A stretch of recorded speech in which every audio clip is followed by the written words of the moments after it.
Hey guys, so I was just listening to David Benjamin because I was in line forever at the pharmacy, and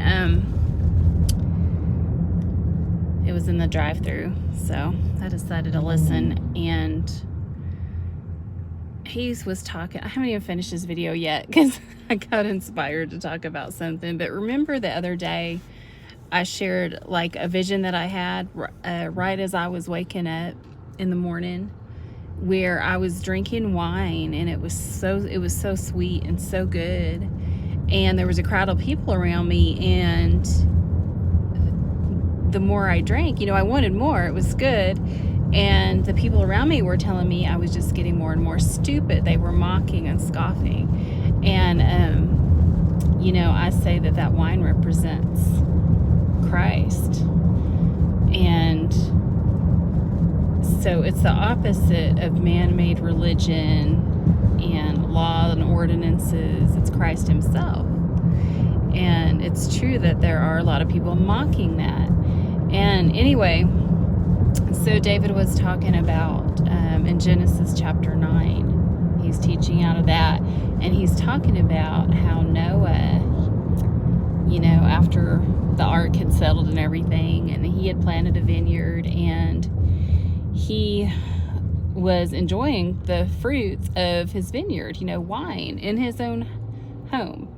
And, he got drunk and was uncovered, naked, but he was in his own tent. And one of his sons came in and saw him and went to tell his brothers, and as if to shame him. And that reminds me of the tree of the knowledge of good and evil, and Adam and Eve feeling condemned because of their nakedness, and it wasn't God. They'd always been naked. God wasn't condemning them for that. And so they went inside his tent, where he was covered because he was inside his tent. And his son tried to The voice prompt can be interrupted at any time. Sorry, I hit something with my thigh. Expose or shame him. And he was just enjoying the fruits of his vineyard. But regardless of whether it was wrong, for him to be drunk or not, we don't really know, because like David pointed out, there hadn't been any laws yet, law given or anything like that to say, you couldn't drink in excess or anything like that.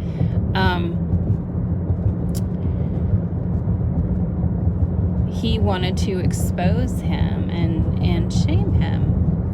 And that really does remind me of the operation of like the serpent in the Garden of Eden, and how Satan accuses. He's the accuser of the brethren, and tries to accuse us of sin, even though we're covered.